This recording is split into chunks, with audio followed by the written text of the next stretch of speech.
tomen nota de todo lo que puedan y de las ideas principales que se van a desarrollar en esta sesión.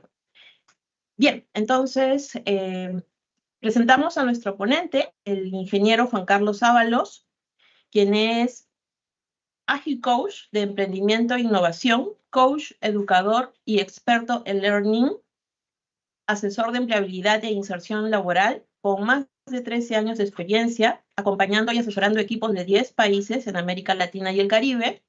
Es CEO de Star Academy, Academia Digital de Entrenamiento y Emprendimiento, Agilidad y Empowerment Skills. Muy bien, entonces ya lo tenemos con nosotros, el ingeniero Juan Carlos, al cual le damos el pase y muchos éxitos en la ponencia del día de hoy. Adelante, ingeniero. Muchas gracias, Gisela, por la presentación y gracias también por la oportunidad de poder compartir en esta segunda sesión nuevamente una serie de ideas, fuerzas que consideramos son esenciales para promover la innovación desde los diferentes espacios académicos, educativos que tenemos y en los que estamos participando. Vamos a iniciar desarrollando justamente lo que tiene que ver con la innovación iterativa. Claro, este concepto de iteración viene justamente del mundo de la industria. Comenzó básicamente con Toyota cuando ellos empezaron a buscar formas de optimizar sus procesos. Y eso, digamos que abrió la puerta a todo un pensamiento de agilidad, de simplificar, digamos, procesos al máximo, de lograr que los procesos funcionen de manera cada vez más eficiente. Y esto nos lleva entonces a descubrir de que hay formas de innovar que permiten reducir costos y ahorrar tiempo. Esta es justamente la innovación iterativa. Tiene que ver con ciclos repetitivos, cortos, de prueba, de error, de descubrimiento, para rápidamente encontrar aquello que funciona y descartar lo que no sirve. Esto es lo que llamamos el pensamiento Lean y tiene que ver justamente con una metodología que básicamente propuso Eric Rice, que es Lean Startup, que se convierte como en el principal pensamiento de diseño que queremos implementar cuando estamos emprendiendo. En el fondo, la idea o el espíritu que tiene Lean Startup tiene que ver con fallar rápido, aprender rápido y avanzar rápido. Por tanto, se basa básicamente en utilizar experimentos, pruebas, ensayos para descubrir realmente lo que funciona y eso genera aprendizaje rápidamente, descartar aquello que no funciona y enfocarnos entonces en un siguiente paso. Aquí un concepto clave es tener desarrollos incrementales de la solución. Es decir, no se trata de a la primera encontrar la solución perfecta a aquello que queremos atender. No se trata de construir el producto exacto que las personas necesitan o que el segmento que estamos atendiendo necesita. Por el contrario, se trata de manera incremental, gradual y sobre todo con el aval, la validación de clientes reales, de quienes están sufriendo los dolores, ¿verdad?, de aquello que les está quejando. Son ellos quienes se encargan básicamente de ayudarnos a afinar esos experimentos para descubrir lo que realmente funciona.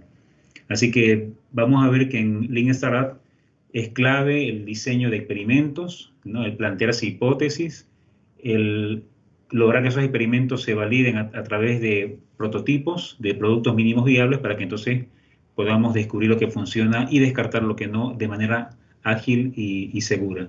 Y barata, ¿eh? Aquí la clave también es que sea algo lo más económico posible, porque de lo contrario estaríamos cayendo en ciclos de producción que no tienen fin y sobre todo que agotan recursos importantes. Así que todo inicia básicamente con la idea. Hay una problemática que queremos atender, ¿verdad? Los emprendedores, las emprendedoras tenemos esta visión muy sensible de la realidad. Estamos siempre atentas a descubrir qué es lo que no funciona bien o qué podría funcionar mejor. Eso básicamente es innovar. Y partimos una idea. Una vez que tenemos la idea de lo que podría ser la solución, establecemos las hipótesis o los supuestos clave que queremos validar para ver si realmente la idea de solución que tenemos funciona. No queremos hacerlo encerrados en un laboratorio, sino que queremos abrir el laboratorio a la realidad para conectar con personas que están viviendo la problemática que hemos identificado y que son quienes principalmente nos van a dar el feedback que necesitamos para validar nuestros supuestos. Así que una vez que establecemos hipótesis, recordemos que estas hipótesis tienen en el fondo la intención de ayudarnos a demostrar lo que funciona y lo que no. O sea, queremos comprobar realmente hasta qué grado la idea que hemos propuesto tiene sentido. Así que las hipótesis tienen que ver también con armar experimentos. Experimentos no quiere decir solamente montar un producto mínimo viable o un prototipo, sino es diseñar la experiencia lo más real posible que estaría viviendo la persona que está sufriendo esa necesidad o esa carencia, para que entonces podamos allí, en esas condiciones lo más reales posible, tener los insights, tener el feedback necesario para mejorar. ¿De acuerdo? Y si hablamos de modelos de negocio, si estamos hablando de que lo que estamos proponiendo es un negocio, ¿verdad? En ese caso, lo que se tiene que validar son los diferentes elementos del negocio. Un negocio tiene muchos aspectos estratégicos que tienen que validarse. Por ejemplo, lo más claro sería el producto o el servicio, ¿verdad? Queremos validar si realmente resuelve los problemas que pensamos que resuelve. Si el segmento de clientes al que está dirigido es el adecuado. Si son las personas estas que hemos visto, que hemos identificado, las que realmente necesitan esto. También la forma como conectamos con esta clientela para que comprenda el valor que queremos aportarles. También pensamos en el ciclo productivo, hasta qué grado realmente es eficiente y nos permite ser rentables, porque es un negocio como tal, tiene que tener un impacto económico positivo. En fin, analizamos todos los aspectos del modelo de negocio para validarlos. Así que creamos diferentes hipótesis, no solamente una con relación al producto, sino diferentes supuestos con los diferentes elementos del modelo de negocio. A partir de estas hipótesis es que construimos el experimento. El experimento, como ya les comentaba, no solo se enfoca en el producto o el servicio, sino que queremos entender en qué condiciones, ¿verdad?, el usuario requiere de ese producto o servicio, cómo vive la experiencia, qué le lleva a requerirlo, ¿verdad?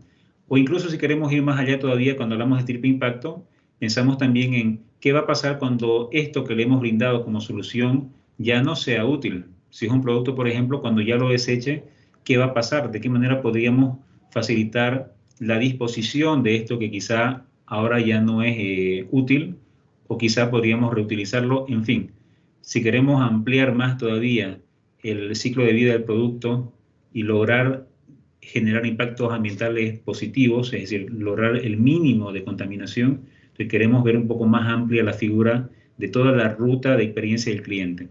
Eso se llama el mapa de experiencia del cliente. Entonces, construimos un experimento lo más real posible y en las condiciones más reales posibles para poder probar. Esto no se trata de hacer entrevistas, o sea, a veces creo que las entrevistas están muy sobrevaloradas o los grupos focales están muy sobrevalorados y creemos que son demasiado confiables. Yo diría lo contrario. La experiencia me ha mostrado que estas estrategias, estas tácticas, digamos, para recoger información, no es que estén del todo mal, pero es más eficiente diseñar experimentos lo más reales posibles.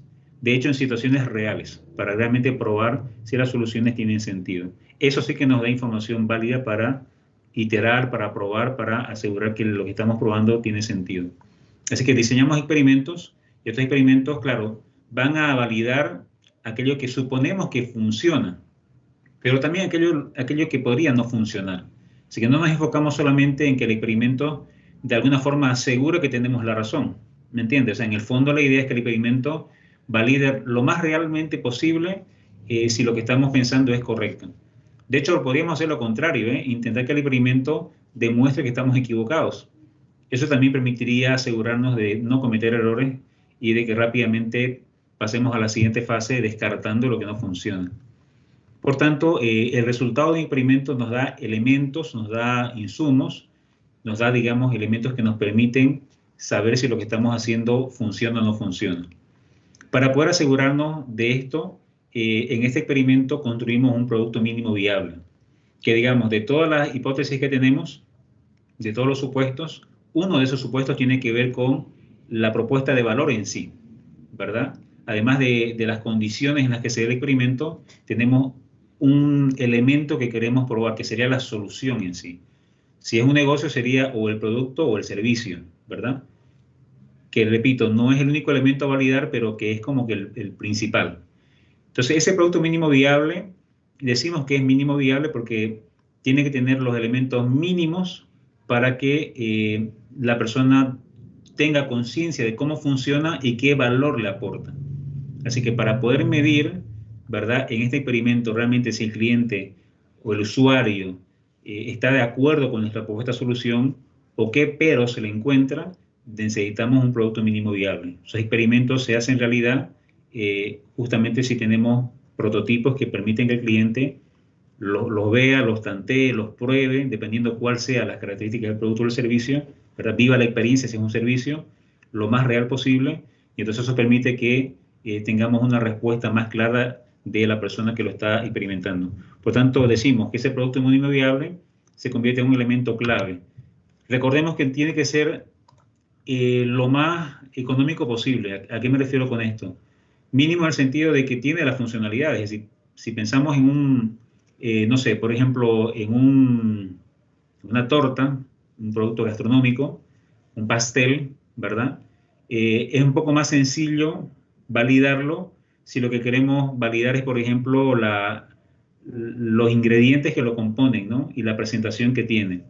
Es muy sencillo porque en realidad elaborar un pastel es bastante económico, o puede ser muy económico, no hace falta que sea muy grande para poder elaborar una porción, o 2 porciones, o 10 porciones. Al final la idea es que si queremos validar el producto como tal, o quizá queremos elaborar una receta tradicional y queremos recuperarla para ver si realmente la gente valora el valor que aporta, porque es tradicional, porque conecta con las raíces de las personas, en fin, buscamos los elementos esenciales que permitan que la persona tome la decisión.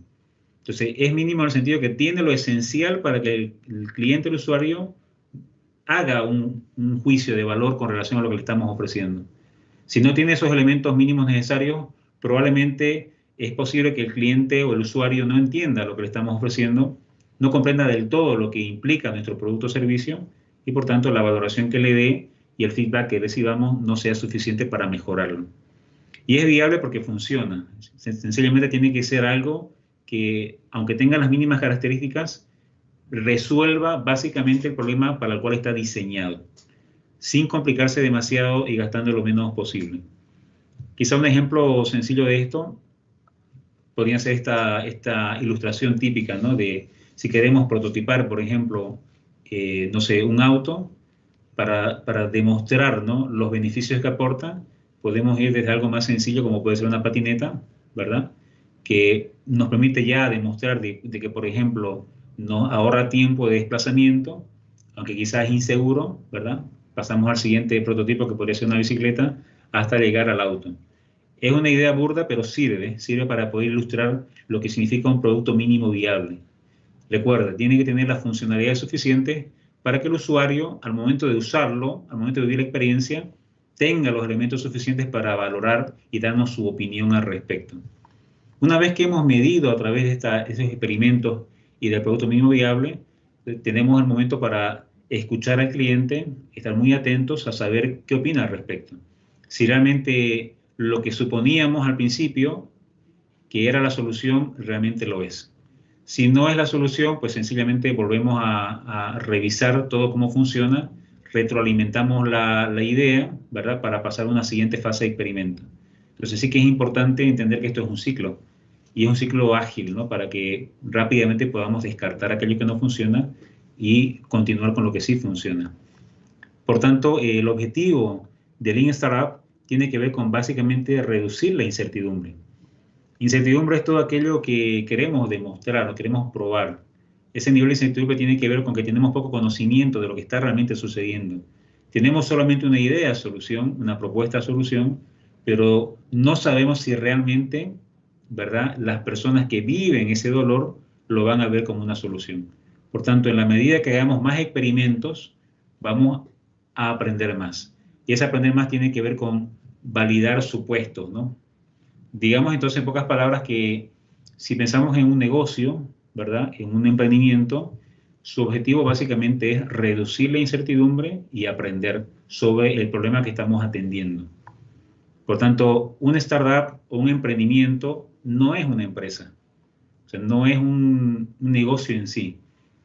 Iniciamos con un emprendimiento o startup, que sería como el sinónimo, con la intención de validar si esto que estamos promoviendo es una solución o no, si esto es negocio o no. Porque recuerde que validamos no solamente un producto o servicio, sino todo un modelo de negocio.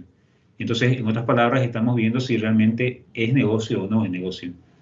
Una vez que validamos esto y empezamos a poner en operación el modelo de negocio, recién empezamos a generar ingresos, ¿verdad? A incrementar quizá el número de clientes, la recurrencia, y ahí sí hablamos de un negocio o de una empresa. Pero mientras estamos aprendiendo, realmente el objetivo es ese mismo, descubrir qué funciona y qué no funciona. Por tanto, si hay desperdicios, hay que eliminarlos. Todo aquello que no genera aprendizaje, todo aquello que, aunque sea bonito, interesante o creativo, no aporta a validar los supuestos que tenemos, es un desperdicio. Por tanto, no perdemos tiempo en ello. Nos enfocamos básicamente en aquello que funciona. En este sentido, es clave que todas las validaciones que hagamos, las hagamos en entornos lo más reales posible. Así que resumiendo, digamos que este ciclo de Lean Startup, que es básicamente un marco de trabajo, es una mentalidad, una forma de ver las cosas, una forma de abordar el emprendimiento, se basa básicamente en esto, ¿no? En, primero, establecer hipótesis sobre la idea que tenemos, sobre aquello que queremos probar, diseñar experimentos, validar estas hipótesis o descartarlas, ¿verdad? Usando prototipos, productos mínimos viables, para aprender. Cada vez que probamos o hacemos un experimento, el resultado es aprendizaje. Estamos descubriendo si realmente este es mi segmento de clientes, si el producto es lo que realmente resuelve los problemas, si la forma como se usa es la forma que imaginábamos, si la experiencia del cliente o del usuario es la que imaginábamos, si la forma como dispone del producto es la que esperábamos. Es decir, hay una serie de hipótesis que tenemos que validar a partir de esos experimentos. Así que una vez que hemos descubierto algo y decimos esto funciona así, pues básicamente estamos validando un aprendizaje. Así que si quisiéramos resumir el ciclo en pocas palabras, diríamos que su objetivo, el objetivo de Lean Startup, es justamente aprender lo más rápido posible, tener aprendizaje validado. ¿Validado por qué? Porque han habido experimentos que han puesto en situación de prueba a clientes reales, a usuarios reales, y que esto nos han dado información real de lo que funciona y de lo que no funciona. Solo de esa manera es posible, si hablamos de emprendimiento, que el negocio, ¿verdad? El emprendimiento que está convirtiéndose en un negocio, en una empresa, pues llega a ser sostenible, viable y escalable, porque está respondiendo a lo que realmente necesita el mercado. Entonces aquí es importante entender que no es un proceso que se da solamente cuando estamos validando el modelo de negocio. Este pensamiento ágil debería darse constantemente en los negocios. Se podría evaluar con frecuencia cada 3 meses, cada trimestre, cada semestre, cada año, mi modelo de negocio, aunque ya tenga muchos años funcionando, me permite estar todo el tiempo buscando aspectos de mejora para que aportemos cada vez más valor a la clientela. Es la única manera de que nuestro negocio sea sostenible en el tiempo.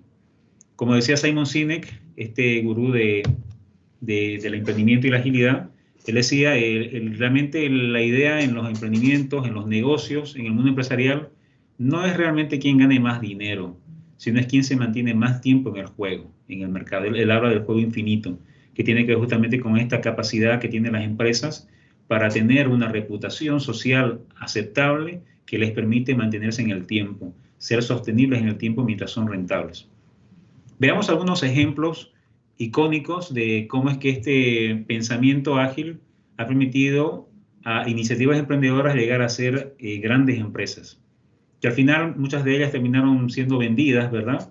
Pero se consideran casos de éxito, como el caso de Zappos y el caso de Pebble.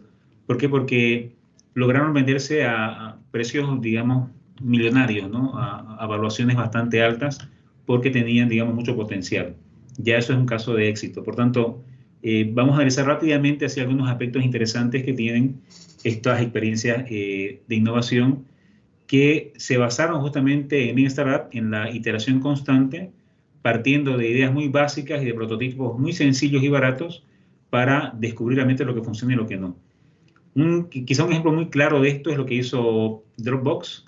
Ellos utilizaron como prototipo, fíjense, un video demostrativo. Es decir, esta aplicación que es básicamente un software que permite almacenar información en la nube y compartirla, es el equivalente a lo que sería un Google Drive, ¿verdad? Que tenemos un espacio de almacenamiento que nos brindan y tenemos también la posibilidad de crear documentos, archivos de diferente tipo y poder trabajar de manera colaborativa. Esa era la idea, básicamente, en ese tiempo. Estamos hablando del año 2007. Cómo poder ayudar a que las personas entendieran una necesidad que estaba presente, pero que no era tan verbalizada. Es decir, las personas sí que estaban buscando una solución de este tipo, pero realmente no había algo claro. Así que la mejor forma que pillaron ellos para demostrarlo sin tener que invertir tanto, porque invertir en programación y desarrollo era muy caro. Así que lo que hicieron fue montar un video súper sencillo. Si ustedes buscan en la web, googlean como Dropbox video de inicio o video con el que iniciaron, van a encontrar el video tan sencillo, parece hasta algo casero, con el que ellos lograron levantar capital para poder iniciar con el desarrollo. Así que muy interesante este ejemplo porque nos ayuda a entender la idea, ¿no? No podemos invertir el montón de recursos, ¿no? Y el tiempo si no sabemos si realmente la idea va a funcionar. O sea, no sabemos si realmente la solución que estamos planteando es la que el cliente, el usuario necesita. Necesitamos un medio, un experimento, una prueba para validar esto. Entonces, no necesitamos gastar el montón para poder llegar a ese punto. Ese es un poco el pensamiento de Lean Startup. En el caso de Pebble, ellos igual comenzaron, ellos son los pioneros en la, digamos, en la inserción y el uso de los smart watch, ¿no? Los relojes inteligentes. Ellos básicamente son los antecesores a lo que es ahora el iWatch, que es el más conocido de Apple. Entonces, comenzaron con prototipos sencillos, con funcionalidades básicas, que era básicamente cómo conectamos el teléfono inteligente a el reloj, ¿verdad? Para poder, digamos, recibir mensajes, especialmente mensajes. Solamente esa era la idea, o sea, no era poder tener todo lo que tienen ahora los relojes inteligentes, ¿no? Que tienen literalmente una biblioteca entera allí de apps, de aplicaciones. Básicamente comenzaron con un reloj sencillo que permitía efectivamente sincronizar el teléfono y poder ver mensajes en el reloj, además de la hora, y con esto lograron levantar capital para pasar a un siguiente nivel en la empresa. Por eso ahí habla de medir, en la fila que dice medir, ellos lograron que Kickstarter, que es una institución americana que financia y, digamos, apoya emprendimientos o a empresas específicamente del rubro tecnológico, ellos lograron levantar un capital importante para poder hacer crecer la empresa. Eso les permitió de manera muy rápida y ágil demostrar si realmente había un segmento de clientes interesados, ¿no? Cuando se demostró esto, tuvieron indicios suficientes para decir esto funciona y por tanto tenemos respaldo para que podamos pasar a una siguiente ronda de inversión de ustedes, en este caso de Kickstarter.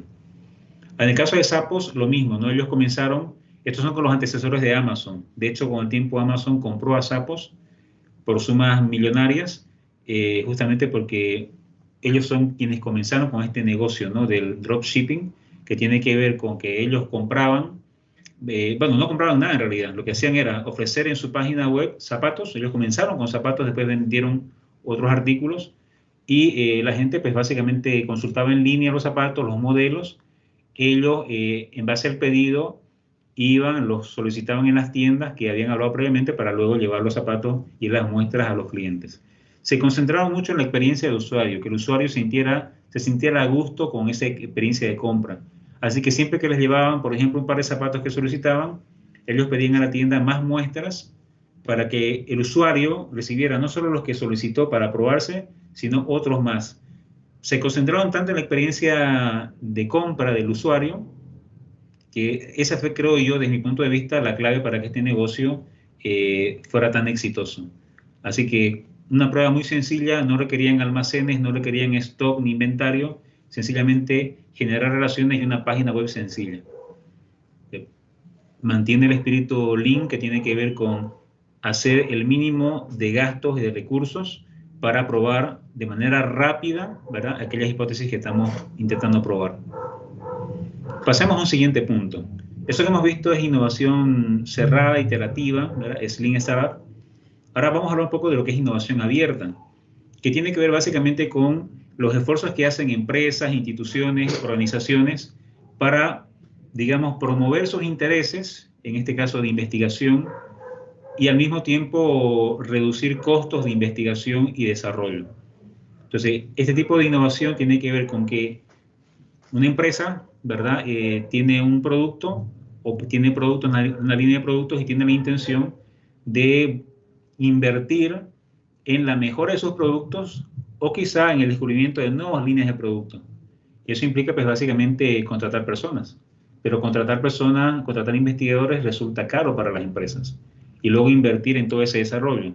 Es más sencillo atraer talento, gente que ya tenga ideas pensadas o que esté probando ideas, ¿verdad? Que solamente requiere un poco de impulso, algo de recursos, de apoyo, para entonces apalancarse en ellos y tener ese desarrollo que están buscando en su negocio o en este caso en su producto o nuevas líneas de producto. Entonces eso facilita mucho la innovación. ¿Por qué? Porque quien realmente apoya todo ese proceso de innovación es la empresa que está financiándola.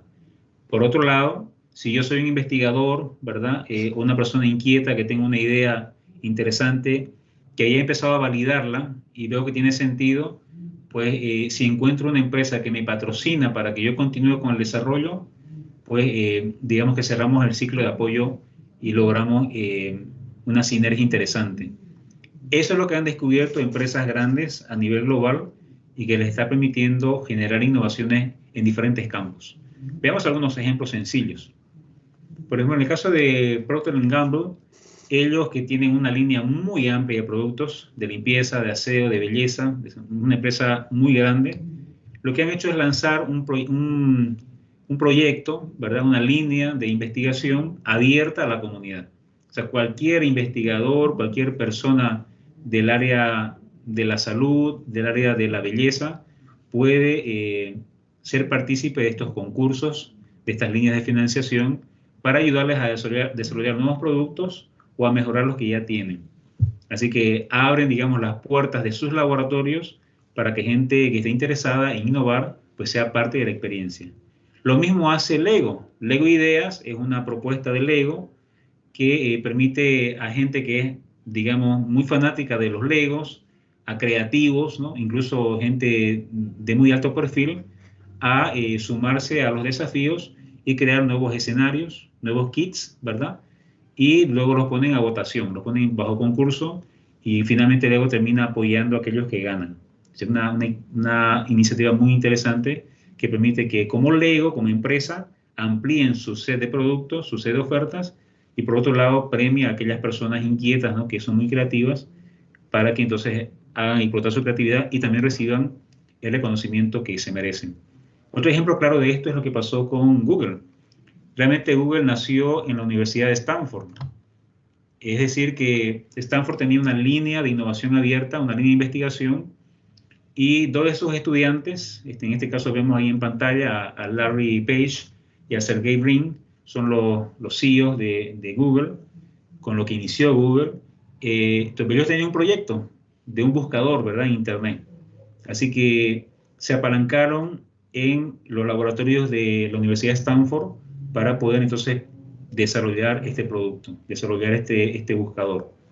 Así que de ahí nació luego lo que hoy día conocemos como la multinacional Google. Tiene que ver con innovación abierta, ¿no? O sea, fíjense cómo es que esto hace posible que personas muy creativas, personas muy inquietas, de mente muy abierta, tengan un espacio de trabajo que les permita también aportar hacia la innovación. Creo que es un ejemplo muy bueno de lo que podemos hacer también en nuestras instituciones formativas, educativas.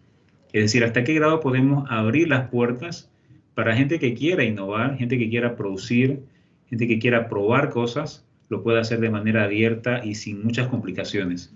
En muchos centros de formación hay laboratorios, talleres que están muy bien equipados, pero lo que falta quizá es líneas de negocio que puedan probarse en esos espacios, líneas de investigación que se podrían probar, quizá desarrollo de productos, verán las diferentes líneas de las industrias que están atendiendo estos centros de formación. Así que quedémonos con estas ideas. Hemos visto hasta ahora lo que sería el Lean Startup, que tiene que ver con una innovación iterativa, ¿verdad?, de probar, de ensayar, y la innovación abierta, que se puede dar en instituciones que tienen recursos para apoyar a gente que quiere generar innovación y por tanto se puede generar ahí un mix, una sinergia bastante productiva. En este espacio vamos a hacer entonces ahora un pequeño corte, un pequeño break.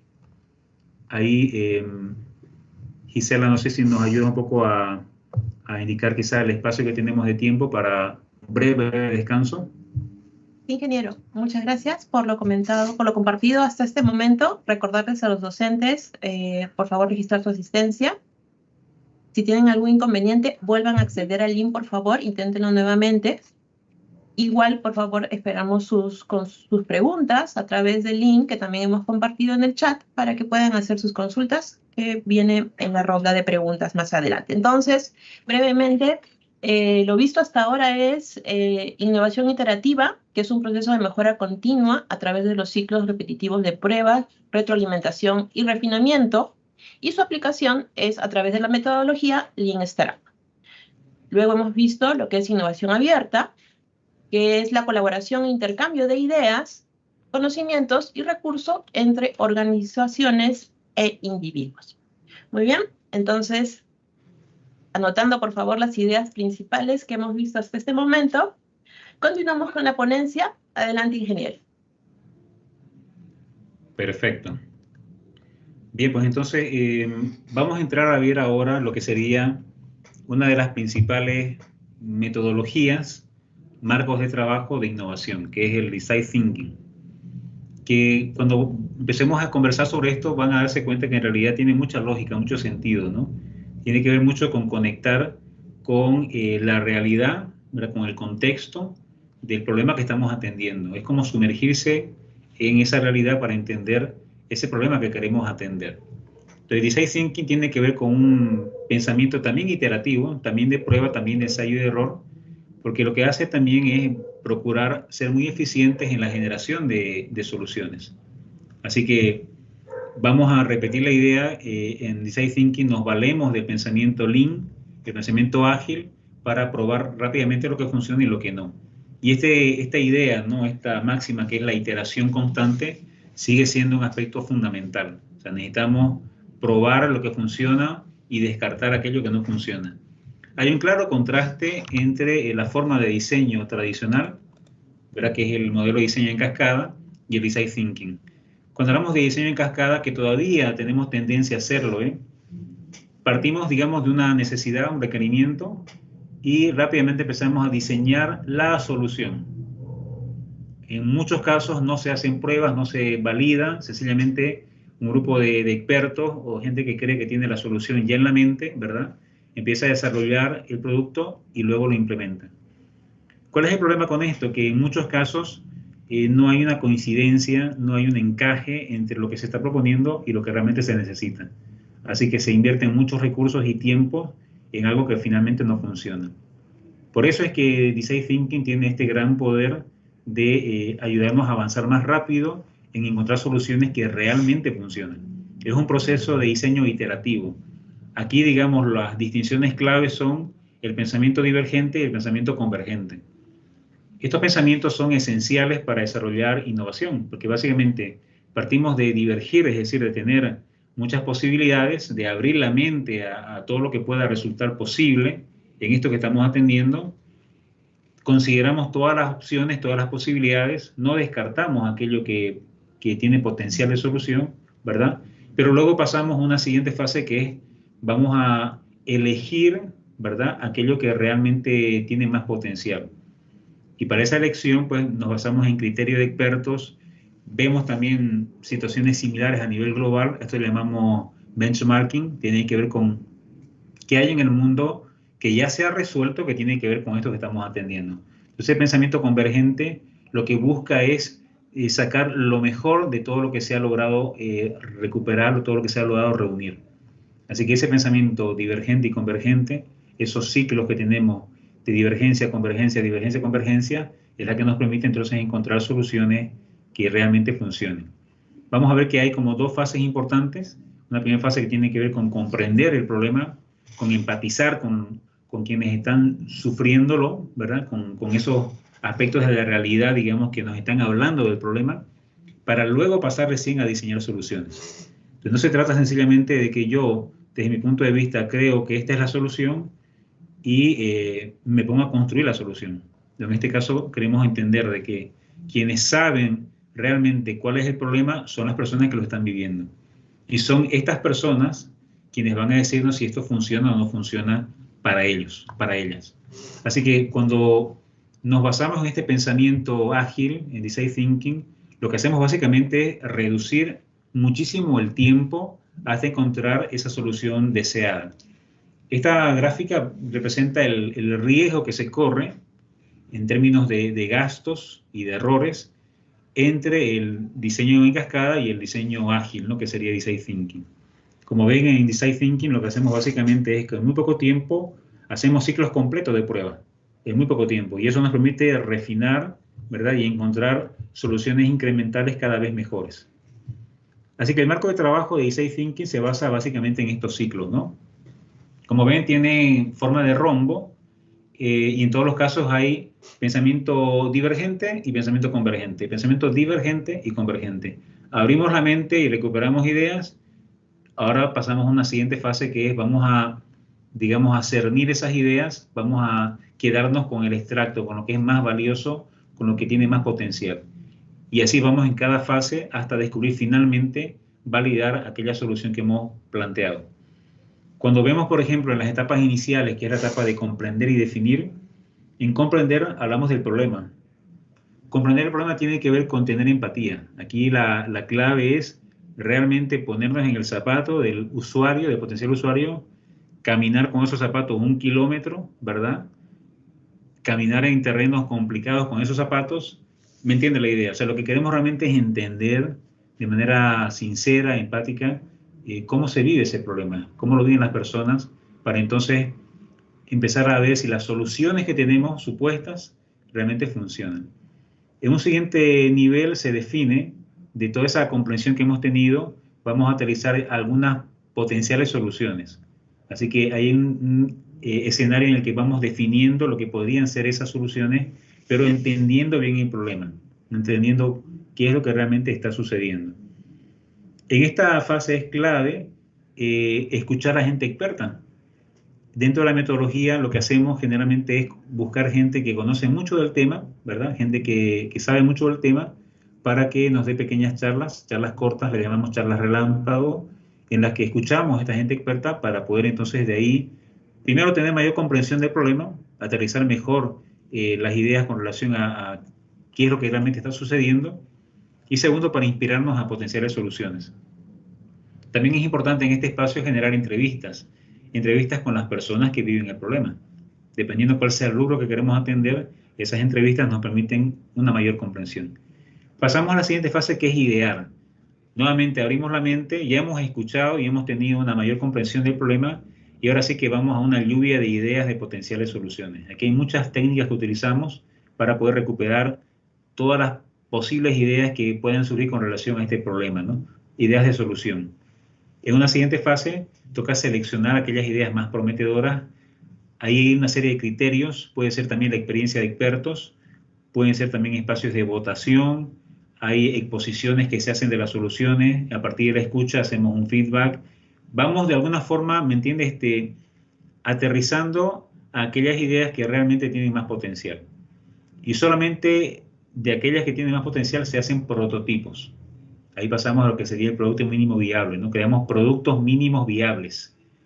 Como hay muchas posibilidades, siempre es posible, ¿verdad?, recuperar de las que hemos descartado temporalmente para probarlas nuevamente. Pero en prototipar lo que hacemos es, de todas las que quedaron, que hemos considerado que son más viables, les vamos a construir prototipos para poder validarlos. Y pasamos a la última fase, que es la validación, ¿no? Tengo varios prototipos, pues veamos cuál de estos funciona mejor para el problema que queremos atender.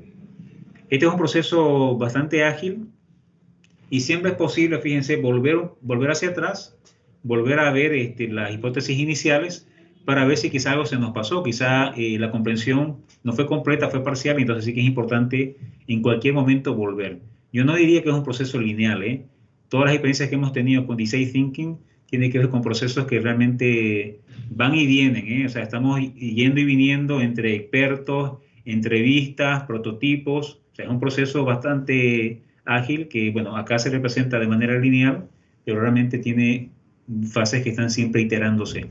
vamos a entender un poco aquellos elementos clave de este marco de trabajo. Por ejemplo, en el caso de comprender, les decía yo, ¿no? Aquí la clave es la empatía. Queremos generar empatía tanto con las personas que viven el problema como con la situación en la que se vive. Y eso implica, pues, básicamente observar, pero con la intención de entender, ¿no? Creo que los emprendedores y las emprendedoras tenemos que ser muy empáticos y tener mucho deseo de entender a las personas, entender las vivencias que tienen.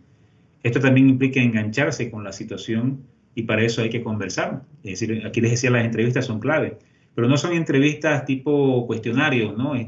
No, en realidad se trata de preguntas abiertas, sinceras, preguntas que van sobre todo a entender la parte más emocional del problema que estamos atendiendo. Al final somos seres humanos, somos seres emocionales y las soluciones que planteamos tienen que también conectar con las personas para que sean adoptadas de una manera completa.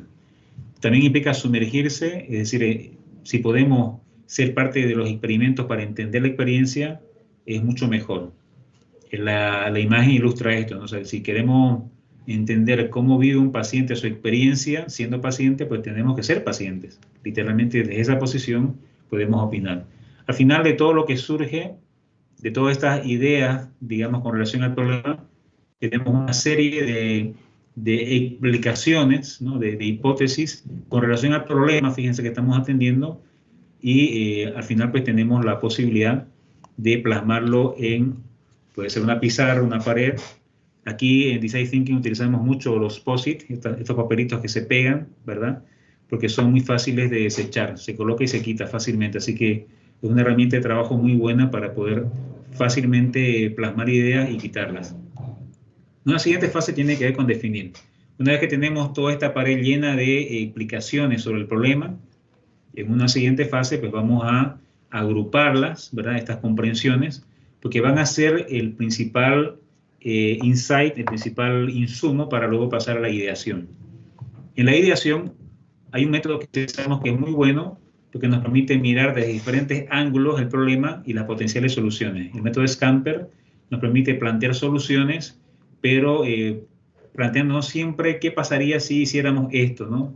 ¿Qué pasaría si en vez de utilizarlo completo, lo usamos por partes? O si lo hacemos desarmable, o si más bien lo utilizamos, digamos, sin este elemento, con este elemento, si lo combinamos con este otro, si modificamos esto, en fin.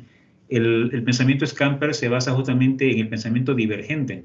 Es decir, si yo quisiera usar esto de 1000 maneras, ¿cuáles serían esas 1000 maneras?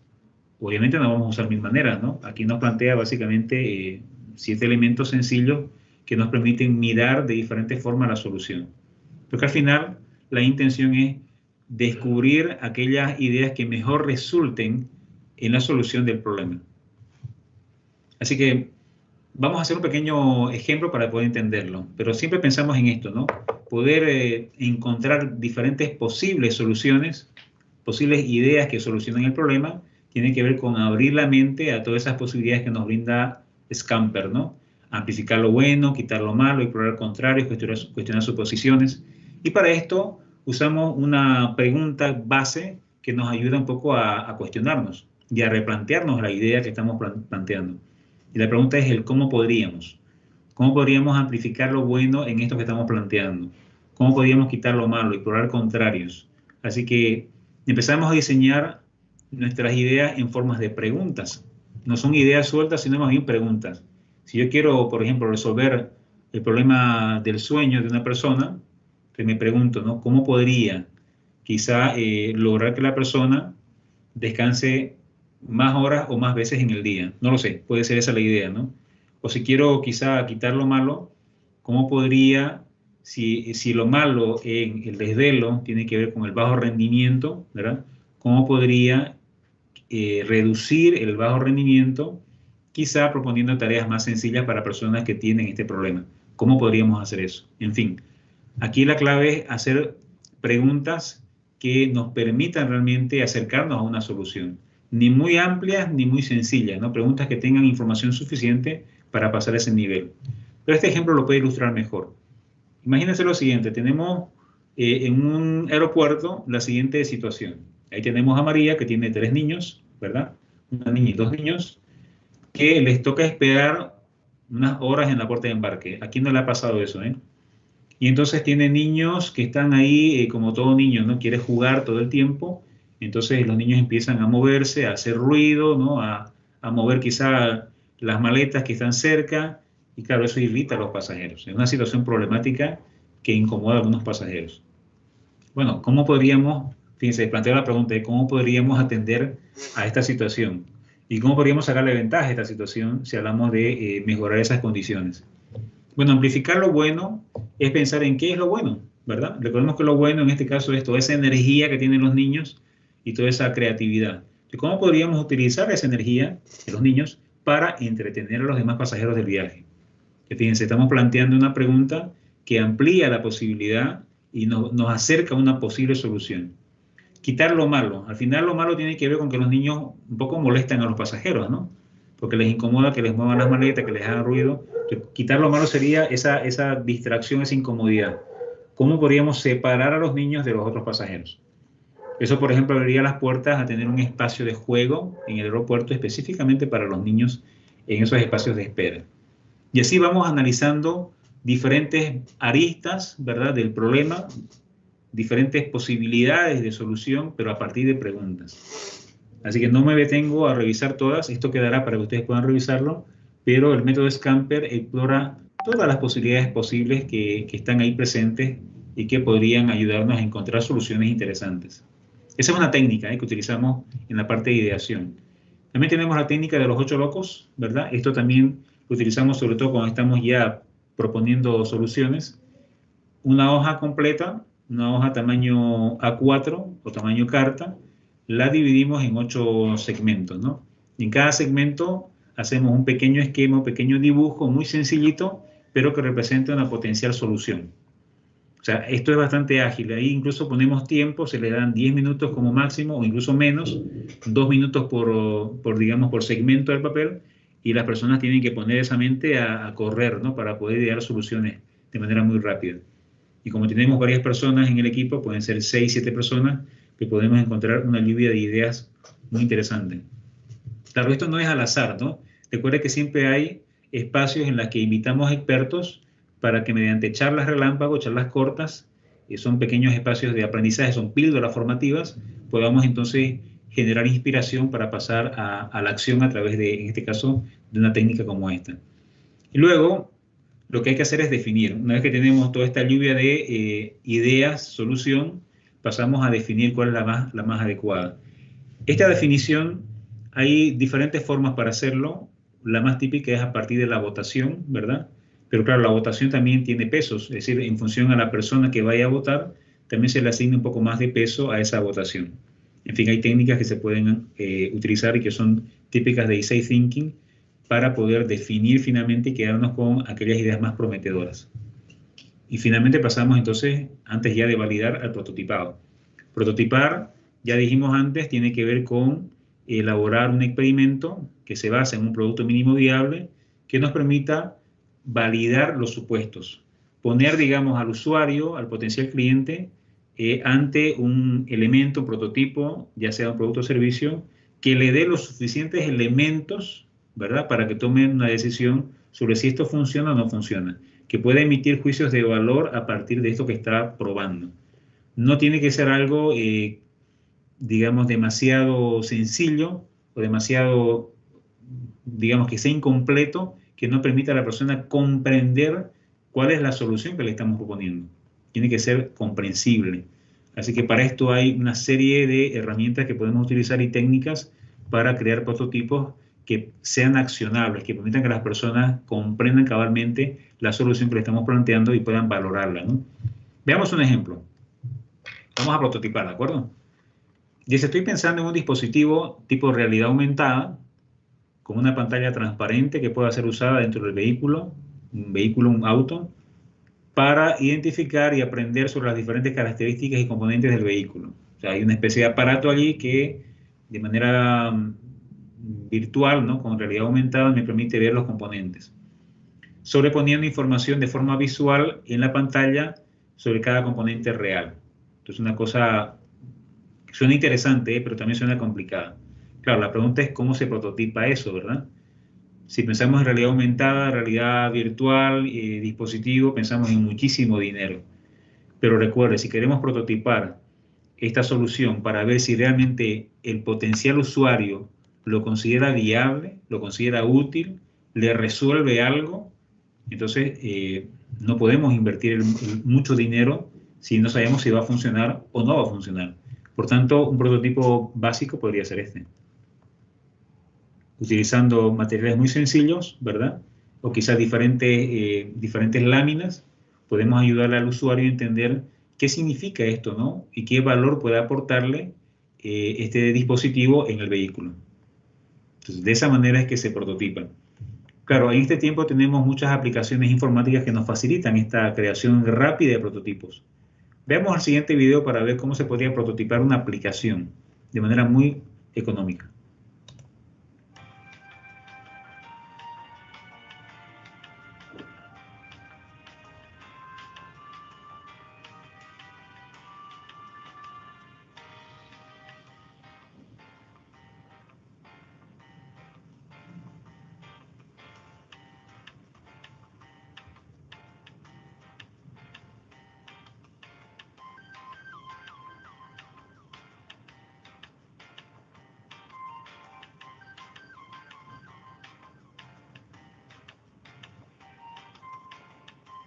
Bueno, si a alguien le parece demasiado rústico esto, porque ¿saben a qué me recuerda esto? A la experiencia que hicieron la gente de Dropbox al principio. Ellos hicieron un video muy parecido a este, no muy casero.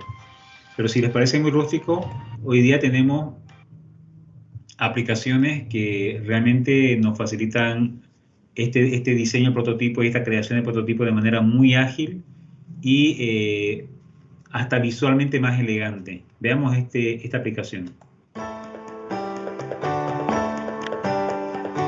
Noten que usa fotos, capturas.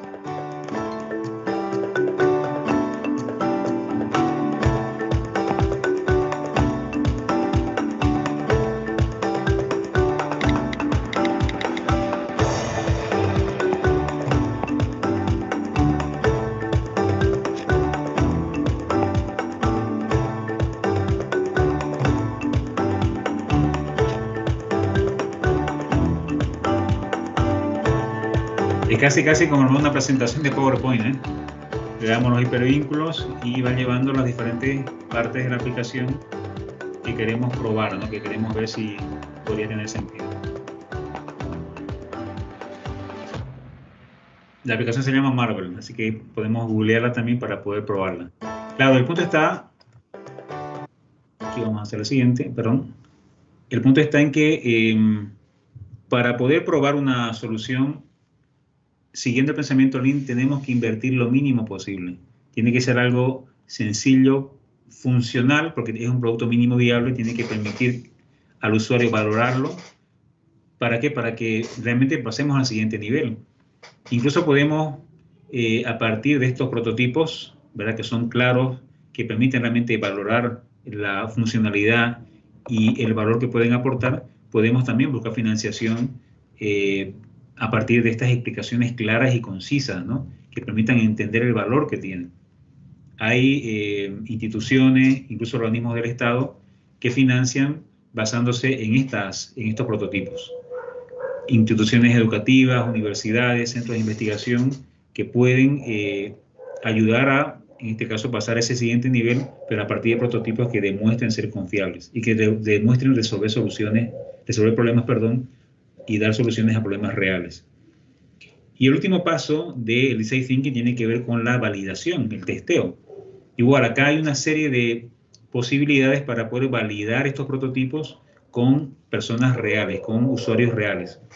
Hay pruebas de usuario, básicamente implica que personas reales prueben los prototipos, ¿verdad? Prueben qué tal funcionan, si realmente les resuelven o no les resuelven, la experiencia en qué consiste. Hay también entrevistas en las que se les explica en qué consiste la solución y a partir de la conversación, ¿verdad? Lo más empática posible, lo más sincera posible, se recupera el feedback. Hay observación directa, es decir, presentamos el prototipo, lo ponemos en funcionamiento y le mostramos cómo funciona. Hay un video podría ser suficiente para esta demostración. Yo le muestro un video y le digo, mira, esto funciona así. Y ese video se convierte entonces en el elemento que utiliza el usuario para decidir. Por tanto, ese video se convierte en el producto mínimo viable. Hay pruebas A/B, es decir, comparativas. Si tenemos dos prototipos, pues le presentamos ambas versiones para que valore su usabilidad, su aceptación y decidir cuál versión es la más adecuada. Análisis de tareas para ver cómo estos dispositivos, estas propuestas, solución, estos ya sean productos o servicios, resuelven las tareas, los dolores del cliente. Grupos focales, diarios de uso, también se le puede obsequiar o prestar el prototipo al usuario para que lo pruebe durante un tiempo y tome nota de cómo le ha ido en el uso, ¿no? En la facilidad de uso. Y la evaluación heurística, que tiene que ver con contratar expertos, gente experta, que sea la que se encargue de valorar nuestro producto o servicio y darnos un feedback desde su experiencia, desde su experticia. Así que en eso consiste Design Thinking. Como ven, tiene mucho sentido. Básicamente es a partir de la comprensión, de la empatía, identificar qué es lo que realmente la persona necesita, ¿verdad? Entender el problema, plantear posibles soluciones, posibles ideas, prototiparlas, validarlas con los mismos usuarios y en este caso, si funciona, pues pasamos a un siguiente nivel de desarrollo o retornamos a seguir validando las hipótesis. Si pensamos en modelos de negocio, ya para ir cerrando, no olvidemos que en un modelo de negocio lo que se valida es el modelo completo, no solamente el producto o el servicio. Y lo que hacemos es validar cada elemento de ese modelo para ver si realmente funciona o no. Y hacemos pivotes, es decir, ajustes, cambios en aquello que no funciona para descartar lo que nos sirve. Y de esa manera entonces vamos afinando el modelo de negocio que realmente genera el impacto económico y social que deseamos. Así que en resumen, podemos decir de que cuando hablamos de innovación queremos ponerle un apellido, queremos innovar en valor. ¿Qué significa esto? Que esos potenciales usuarios de ese producto o servicio, de esa solución, perciban realmente el valor que les está aportando la solución. Y eso se consigue no solamente incrementando el valor para el usuario, sino también de que sea algo lo más económico posible. Hay que reducir lo máximo posible los costos para que sea una innovación, una solución accesible a todas las personas. Así que el foco del aprendizaje es la innovación en valor. Una startup, que sería un emprendimiento, tiene el objetivo de innovar en valor, de generar esa innovación constante, de manera que una vez que se convierte en empresa, esta innovación en valor se convierte en una manía, es decir, estamos todo el tiempo pensando en qué más podemos hacer para facilitar a nuestros clientes, a nuestros usuarios, su vida con relación al problema que estamos atendiendo. Y bueno, quizá como comentario adicional para cerrar esta conversación, comentarles de que hay, además de Design Thinking, hay muchas metodologías ágiles que se pueden utilizar y que nos permiten, de manera ágil, como dice el nombre, encontrar soluciones a problemáticas reales. Aquí les dejo un poco la referencia. Hay muchas formas de generar innovación, pero todas tienen que ver con este sentido, ¿no? De probar, de experimentar. Todas ellas tienen que ver con la experimentación. Así que muchísimas gracias por la atención y ahora sí dejamos un espacio para las preguntas que puedan surgir. Muchísimas gracias, ingeniero. Muy bien, vamos a pasar a lo que es la ronda de preguntas, agradeciendo a los docentes que han participado a través del link de preguntas. Vamos con la pregunta del docente, o la docente, perdón, Leonela Velasco, que nos consulta, para poder elaborar una hipótesis de un negocio o empresa, ¿qué puntos claves se pueden incluir? Ok. Piensa, por ejemplo, bueno, si estamos validando una idea solución, ¿no? a un problema que existe, piensa siempre en qué aspectos de esa solución podrían fallar. Y entonces, tu hipótesis tendría que ir en ese sentido, ¿no? Por ejemplo, pensemos en lo que ya les comentaba hace un momento, una experiencia gastronómica, quiero elaborar, no sé, panes. Supongo que los panes que yo elaboro son los mejores del mundo. ¿Por qué? Porque son exquisitos. Vamos a suponer que esa es mi hipótesis, ¿no? Estos panes tienen ciertos ingredientes que lo hacen especial. Entonces, parto de esa idea, ¿no? De que estos panes son comparativamente mejores que cualquiera. Ese es un supuesto. Entonces, de ese supuesto, lo que quiero valorar es si realmente el sabor, porque hablo de ingredientes, es el que las personas aceptan mejor, quizá el tamaño, quizá la textura, quizá el color. O sea, habrán diferentes elementos que tienen que ver con que es el mejor del mundo. ¿Me entiendes? O sea, hay ciertos indicadores que tienen que demostrar si realmente es así o no. Y son los que voy a probar en el experimento. Entonces, la hipótesis tiene que construirse en función a aquello que quiero demostrar, ¿no? Si digo, estos panes son los mejores del mundo, ¿por qué? Porque tienen el tamaño, el sabor, el olor y los ingredientes que lo hacen único y especial, y además están elaborados con recetas tradicionales. Estoy tomando una serie de elementos que son los que luego voy a probar con los clientes. Y las preguntas que haga cuando haga estas pruebas, estas experiencias con los usuarios reales, tienen que ir en ese sentido, ¿no? Con relación al sabor, el olor, el tamaño, la experiencia de compra, cómo impacta en el usuario el hecho de que sean ingredientes tradicionales o que sea una receta tradicional.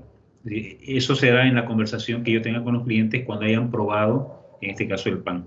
Entonces, diseñamos la hipótesis pensando en los elementos que queremos probar posteriormente. No sé si se ha quedado claro o le damos una vuelta más. Perfecto, ingeniero. Vamos con la siguiente pregunta.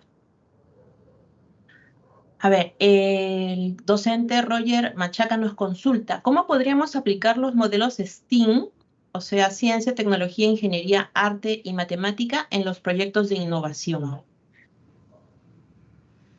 Yo creo que estos proyectos funcionan muy bien eh, porque, claro, tienen la gran ventaja de que son interdisciplinarios, ¿no? Permiten que diferentes especialistas intervengan en el proyecto.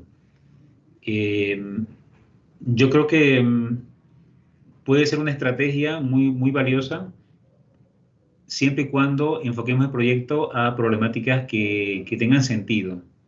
Porque si hacemos proyectos muy generales, ¿no? O proyectos, digamos, muy tradicionales, claro, igual el estudiante se enriquece, ¿no? De toda esta experiencia de tener diferentes miradas al solucionar un problema. Es más rico cuando los proyectos que proponemos tienen que ver con problemáticas desafiantes y sobre todo problemáticas que nos invitan a atenderlas, ¿no? Que son más comunitarias, que son más de la sociedad, de la realidad, problemáticas quizá del centro de formación. Entonces eso hace que la experiencia sea mucho más rica porque permite que el estudiante se ponga en una situación más real y más cotidiana para él. Entonces, digamos que igual es la misma metodología, pero la aterrizamos a problemáticas reales. Yo creo que ahí sí que estamos generando innovación y no solo un ejercicio intelectual. Excelente, ingeniero. Muchas gracias por la respuesta. Una pregunta más de parte de la docente Susan Ayauca. ¿Podría ampliar un poco más sobre la innovación abierta y cómo ésta se puede aplicar? Ok. A ver, quizás podríamos plantear como una especie de desafío, ¿eh? Es decir, la innovación abierta tiene que ver con que una institución o una empresa abre una línea de investigación para que personas externas a la empresa participen. Generalmente investigadores o gente que ya está probando algunas soluciones en el rubro que le interesa a la empresa. Entonces digo yo, si somos un centro de formación, por ejemplo un CETPRO o un IST, y tenemos, no sé, la carrera de metalmecánica o corte y confección o quizá incluso gastronomía.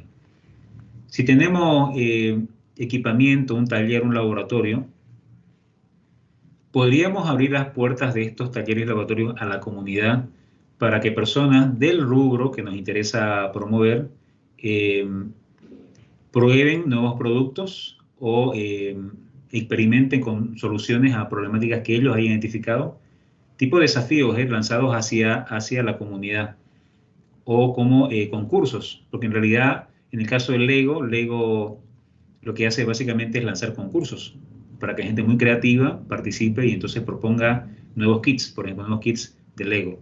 Entonces, podría ser muy interesante la innovación abierta, tomando en cuenta que tenemos infraestructura que en muchos casos es muy buena y puede realmente permitir generar experiencias, aunque no sean experiencias de investigación pura y dura, sino más bien experiencias de incubar negocios o potenciales negocios partiendo de la comunidad, ¿no? De la gente que está ahí cerca, o quizá emprendedores que están ahí cerca, que quizá no tienen los recursos o la maquinaria para probar lo que a ellos les gustaría probar. Quizá nuevos productos, quizá nuevos servicios, en fin. Eso es innovación abierta, ¿no? Es abrir las puertas de la institución a mentes inquietas que quieran probar, digamos, valiéndose de nuestros recursos, en este caso infraestructura, o si hay, digamos, recursos económicos que podamos poner en juego, que podamos movilizar, también podría ser interesante. Muy bien, ingeniero, muchas gracias. Vamos con la última pregunta entonces, que tiene que ver con el desarrollo del prototipado. ¿Puede ser una simulación indicando sus características o no es el desarrollo en sí del producto final? Puede ser una simulación si se trata de un servicio. Los servicios generalmente son simulaciones, ¿no? Es decir, por ejemplo, si yo quiero dar un servicio, voy a dar algo bastante sencillo, un servicio de peluquería. Digamos, yo, no sé, tengo la intención de montar un salón de belleza y no sé si realmente va a resultar. Entonces, ¿qué hago para diferenciarme? Pues nada, resulta que tengo un tratamiento de masaje en el pelo. Voy a decir cualquier cosa, que no estoy seguro cómo funciona en este rubro, pero se me ocurre, ¿no? He descubierto que hay una forma de hacer masaje para que el pelo crezca más. Entonces, eso quiero probarlo como servicio. Entonces, yo simulo, ¿verdad? Un espacio eh, con lo mínimo necesario, aunque no tenga todos los aparatos, pero que permita que los clientes o los potenciales usuarios reciban el servicio, o sea, les doy el servicio tal cual y trato de que tenga los elementos suficientes para que el cliente entienda el valor que le quiero aportar.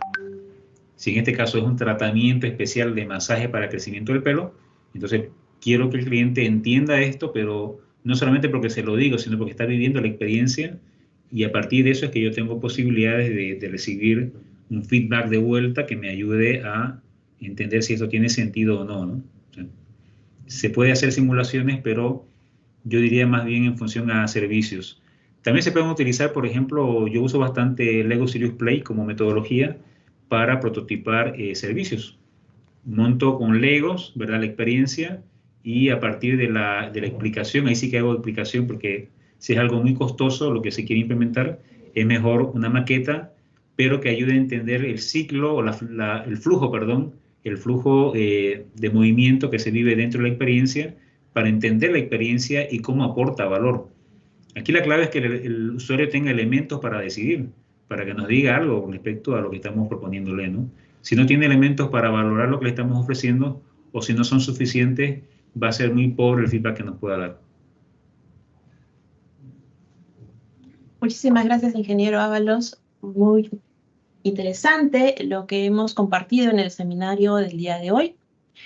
Muchas gracias. Antes de concluir el seminario, les hacemos recordar a todos que en el portal Perú Educa, ustedes pueden desarrollar las evaluaciones que corresponden a este segundo seminario. Por favor, estar atentos, ingresar siempre para ver cuándo se inicia este segundo cuestionario. Los invitamos también a participar en la presentación de la segunda experiencia de innovación que se va a desarrollar este jueves 11 de julio, igual como siempre, a partir de las 6 de la tarde. Y antes de concluir este seminario, deseamos a nombre de la DICERPA a todos ustedes que pasen un feliz Día del Maestro por adelantado, igual a nuestro ponente, que ha sido maestro nuestro en estas sesiones sobre innovación, también desearle un feliz día. Y muchas gracias a todos ustedes por su dedicación en beneficio de nuestros estudiantes y el impacto que generan en su desarrollo personal.